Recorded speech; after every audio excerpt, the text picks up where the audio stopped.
Film dibuka dengan memperkenalkan karakter utama film yang bernama Fukami. Sewaktu kecil, ayahnya meninggal dibunuh oleh orang misterius. Sejak saat itu, Fukami menjadi seorang yatim piatu. Pada hari yang sama, saat ayahnya meninggal, seorang bernama Mashima memutuskan untuk mengasuh Fukami. Mashima mengaku sebagai sahabat dari ayah Fukami.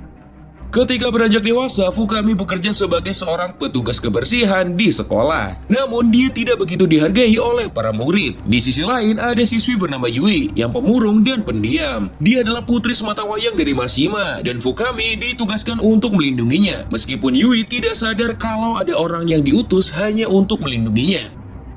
Sebenarnya Yui bukan tidak memiliki satu teman pun. Dia hanya tidak mudah akrab dengan orang lain. Yui sebetulnya punya teman baik yang sering membawakannya makanan yang bernama Hasegawa. Di sekolah itu ada banyak berandalan dan jamet. Misalnya siswa yang bernama Samidi ini. Dia sering melawan dan bahkan merendahkan gurunya sendiri. Hari itu Fukami yang sedang ngepel lantai mencoba menghentikan kebejatan Samidi dengan membuat suara berisik. Hal itu memancing Samidi dan kroconya. 邪魔だからどうやってやるか。ヘロ。まあ、言っちゃったら勝てんしょ。Samidi pun menghajar Fukami begitu saja. Namun Fukami sama sekali tidak melawan. Begitulah Fukami sehari-hari. Dia harus sabar menghadapi para jamet sekolahan itu. Lalu ketika bel pulang berdering, dia akan memastikan Yui keluar dari gerbang dengan aman. Beralih ke kehidupan Yui, dia terlihat tidak bahagia semenjak ibunya meninggal. Terlebih lagi, hubungannya dengan sang ayah tidak begitu dekat. Mashima jarang berada di rumah, sehingga Yui selalu merasa kesepian di rumah megahnya itu. Kemudian kita diperkenalkan dengan sisi lain dari Fukami yang ternyata adalah pembunuh bayaran. Dia bekerja untuk klan Yakuza yang dipimpin oleh Mashima. Dia biasa bergerak di malam hari untuk menghabisi targetnya. Suatu malam setelah berhasil menuntaskan misi, tiba-tiba Fukami didatangi oleh pembunuh bayaran lain yang ditugaskan untuk membunuhnya.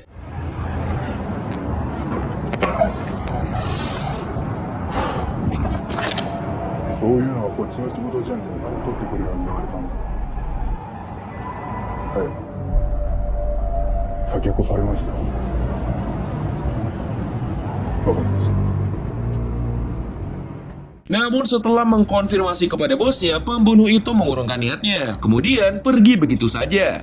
Setelah itu, Fukami langsung melapor kepada Mashima. Fukami hanya membungkuk. Dia tidak mengatakan apapun. Mashima mengatakan kalau Fukami seharusnya bisa lebih aktif berbicara. Terlebih lagi, anak angkatnya itu masih jomblo hingga sekarang. Setelah menasehati Fukami, Mashima menanyakan kabar Yui di sekolah. Fukami mengatakan kalau Yui baik-baik saja. Ketika Fukami sudah pulang, Mashima kedatangan tamu dari klan lain yang masih satu aliansi dengan dia. Mereka adalah Bowo Alpelibe dan anak buahnya, yaitu Sami. Baru datang, Bowo sudah marah-marah kepada Mashima karena kesepakatan bisnis di antara mereka tidak sesuai dengan yang diharapkan. Terlebih lagi, Mashima terkesan meremehkan si Bowo. Alhasil, dia berniat untuk membunuh Mashima. Dan dia berpikir kalau orang yang tepat untuk dimanfaatkan adalah Fukami. Bowo tahu rahasia gelap Mashima yang bisa membuat Fukami marah besar. Keesokan harinya, saat Fukami sedang berjalan di lingkungan sekolah, si gondrong Samidi kembali mengganggunya. Lagi-lagi, Fukami terlihat sangat slow. Dia tidak melakukan apapun sama sekali. Tak lama kemudian, Samiun datang dan menjambak rambut gondrong Samidi. Tanpa basa-basi, dia meminta Fukami untuk menghadap ke Bowo. Fukami pun mengiyakan. Sesampainya di bar milik Bowo Alpelibe, Fukami langsung dicecar oleh fakta menyakitkan. Bowo akhirnya mengungkapkan rahasia terkelam yang dimiliki Mashima, yaitu menjadi dalam pembunuhan ayah Fukami. Selain itu, Bowo juga mengatakan kalau ayah Fukami adalah bos Yakuza generasi keempat, yang kemudian direbut oleh Mashima. Fukami yang mendengar hal tersebut pun marah kepada Bowo, karena dia baru mengatakannya saat itu. Kemudian Bowo kembali mengompori Fukami yang sudah naik pitam itu. Bowo menyarankan agar Fukami balas dendam. Selama ini Fukami hidup sebagai suruhan Mashima, tapi hidupnya sama sekali tidak makmur. Bahkan dia disuruh menyamar menjadi tukang pel sekolah. Padahal seharusnya Fukami sudah memimpin klan Yakuza saat ini.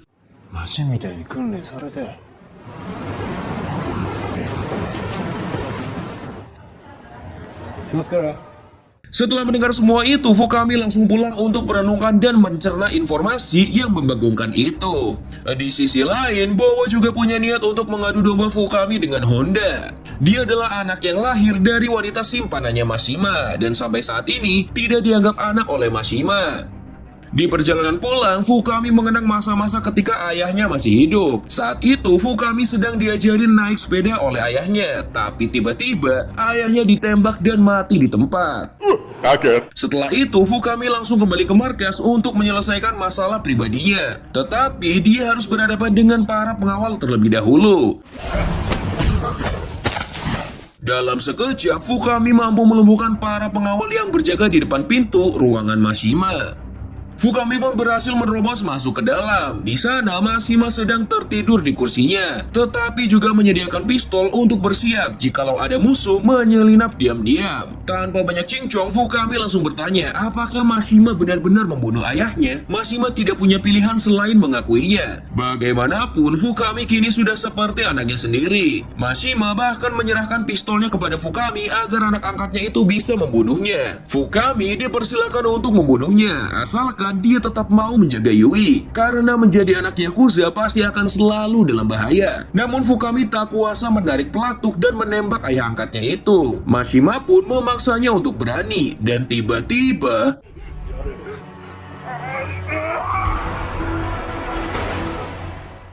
tembakan itu ternyata berasal dari pistol Samiun yang ujuk-ujuk sudah berada di sana. Melihat itu, Fukami tiba-tiba kalap dan menembaki Samiun berkali-kali.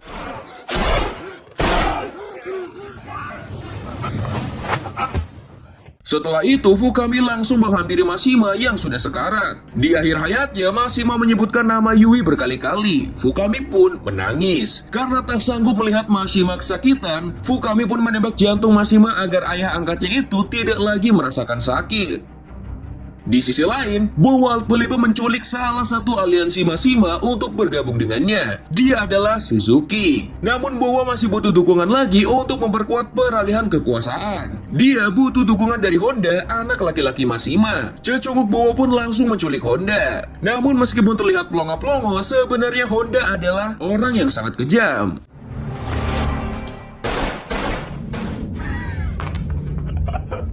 Bowo pun langsung panik setelah melihat itu. Dia selama ini mengira Honda hanyalah bapak-bapak buncit biasa, tapi ternyata dia salah besar. Kemudian Bowo langsung mengajak Honda bekerja sama dengannya. Namun Honda tidak berpikiran sama. Dia malah menyuruh Suzuki untuk membunuh Bowo di depannya. Bowo lagi-lagi seenaknya meremehkan orang lain. Bukannya mengalah, dia malah sengaja menempelkan jidatnya ke pistol yang dipegang Suzuki. Suzuki yang kelemar-kelemar itu pun tidak berani menembak. Namun Honda terus mempengaruhinya. Alhasil, 頭を狙うんですね。わかりました。行きます。これから重労働ですよ。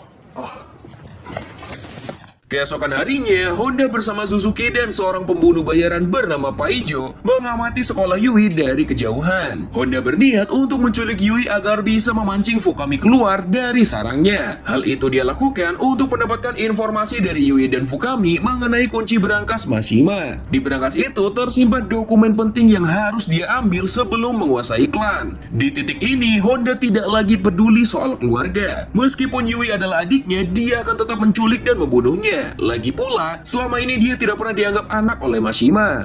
Kemudian Honda menyuruh Paijo untuk mencari pembunuh bayaran lagi agar bisa melumpuhkan Fukami. Paijo yang tidak tahu kekuatan Fukami sesungguhnya merasa mampu bertindak sendiri. Namun Honda tetap ingin Paijo mencari bantuan. Suzuki pun langsung menelepon para pembunuh bayaran paling kompeten dari berbagai kalangan. Ada yang pemulung, petinju, sampai yang menyamar menjadi murid sekolah. Honda pun menyuruh Suzuki untuk menghubungi satu pembunuh lagi. Namanya Minami. Dia adalah pembunuh yang sulit dideteksi karena penampilannya yang culun. Konon, Minami sangat-sangat kejam. Namun sebelum Minami membunuhnya, Fukami sudah lebih dulu menemui pembunuh itu. Dan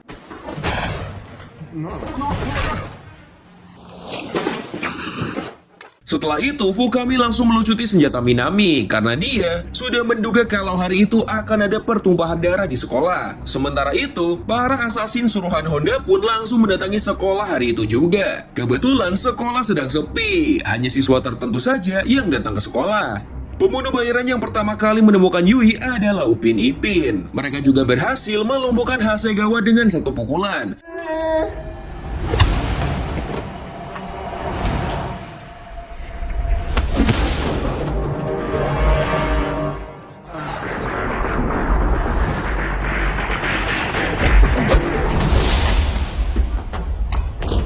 Secara mengejutkan, Hasegawa berhasil mengajar si Upin sampai bonyok. Dia pun langsung membawa Yui pergi dari situ. Namun di depan pintu keluar sekolah, mereka sudah dihadang oleh Pak Ijo, dan Hasegawa pun kembali dihajar.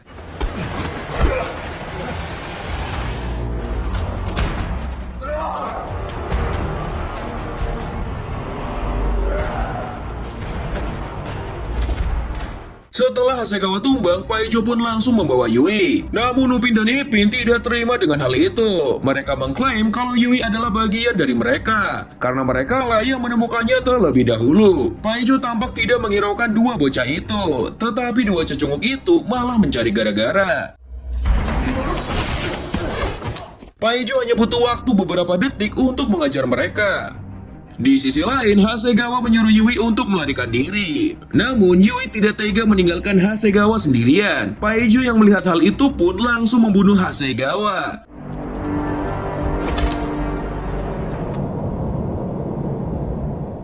Namun setelah itu,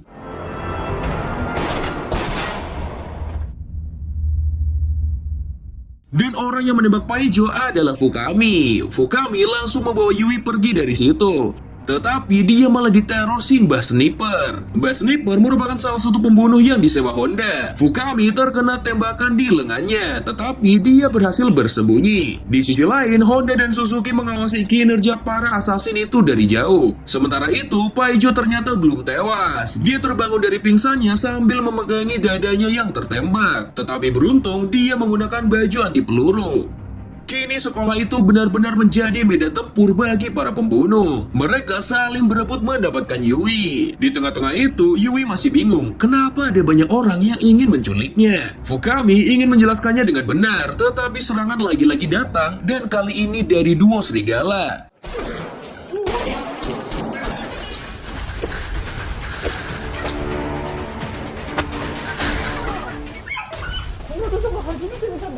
Pertempuran antara Fukami dan duo serigala pun tak terhindarkan. Mereka menjadikan perpustakaan sebagai medan perangnya.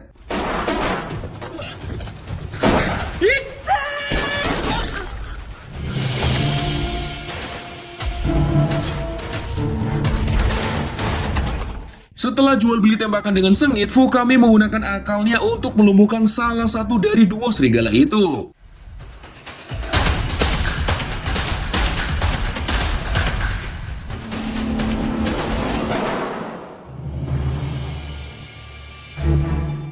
Tak terima partnernya mati, si pirang pun memutuskan untuk keluar dari persembunyian dan menyerang Fukami tanpa ragu.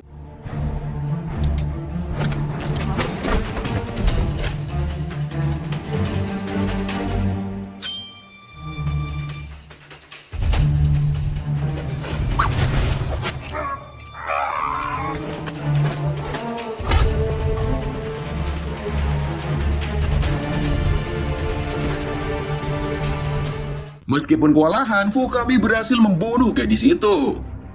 Di sisi lain, Samidi terkejut mendapati dua kroconya sudah mati di WC. Itu adalah perbuatan Minami. Samidi pun kocar-kacir. Namun Guri yang sebelumnya sering dia bully justru berusaha menenangkannya.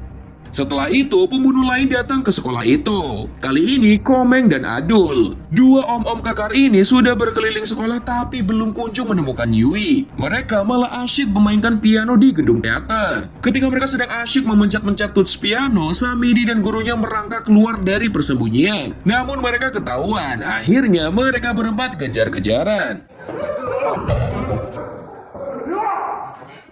Sementara itu, Yui sudah frustasi dengan semua hal yang dia alami hari itu. Dia nekat ingin keluar dari persembunyian, tidak peduli apa yang akan terjadi. Namun Fukami menahannya. Dia mengatakan kalau ayahnya Yui ingin dia menjaganya. Itu adalah wasiat sebelum dia meninggal. Mendengar bahwa ayahnya sudah meninggal, Yui terkejut. Namun sebelum dia sempat bertanya soal kematian ayahnya, Komeng dan Adul sudah lebih dulu masuk ke ruangan mereka. Komeng langsung berjalan mendekati Yui untuk mengambilnya. Tetapi Fukami tidak mungkin tinggal diam. Dia menghajar si Komeng walaupun luka di tubuhnya cukup parah.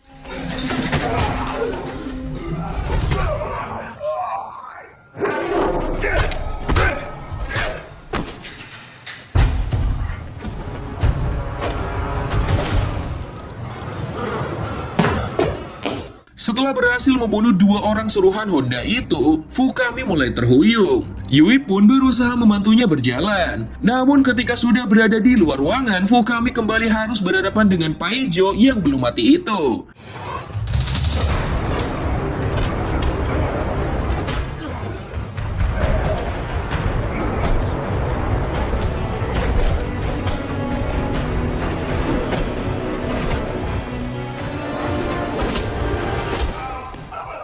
Bisa dibilang pertarungan ini tidak seimbang karena Fukami benar-benar sudah tidak berdaya dengan luka di sekujur tubuhnya. Namun dia masih bisa bertahan dari serangan si Paijo. Sementara itu, Honda yang sudah tidak sabar memilih untuk masuk ke dalam sekolah. Namun dia dicegat oleh Simbah yang menagih bayaran kepada Honda. Karena kinerjanya tidak terlalu bagus, Honda enggan membayar. Simbah pun mengomel dan memarahi Honda. Oleh karena itu,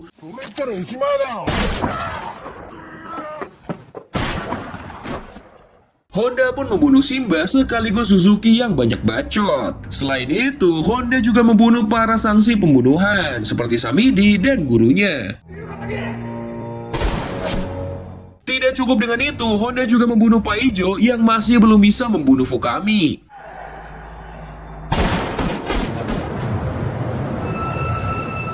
Setelah itu, Honda langsung mendekati Yui yang sedang ketakutan. Dia menyalahkan Yui karena Mashima terlalu menyayanginya. Sementara Honda malah dibuang sayang. Kemudian Honda menyeret Yui untuk menyaksikan kematian Fukami. Namun tiba-tiba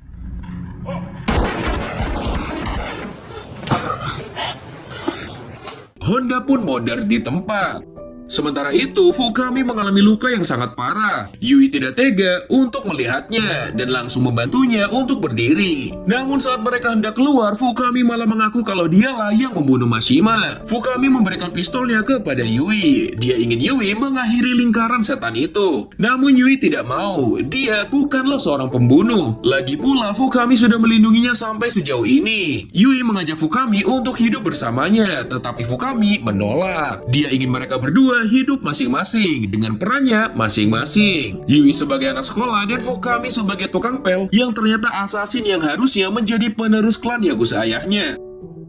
Di akhir film, Fukami tetap menjadi petugas kebersihan sekolah dan Yui tetap menjadi murid di sana. Mereka berdua berteman baik, tetapi menjalankan kehidupan mereka masing-masing dan film pun selesai.